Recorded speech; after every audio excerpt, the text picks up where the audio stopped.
Hello, xin chào mọi người nha. Hôm nay mình sẽ lần đầu tiên trong vùng làng của mình no mưa mọi người ạ. Đây, mình quay cho mọi người xem.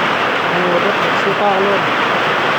Đây là cây ca cái này là cực nhưng mà thôi mọi người ạ. Cảm ơn ông trời đã khiến cho cơn mưa đầu tiên. Ngày 3 năm 2004. Tối nay mưa có mưa không?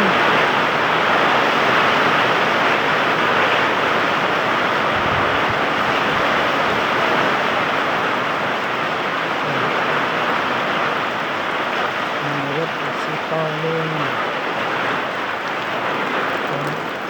Mưa là 5 tiết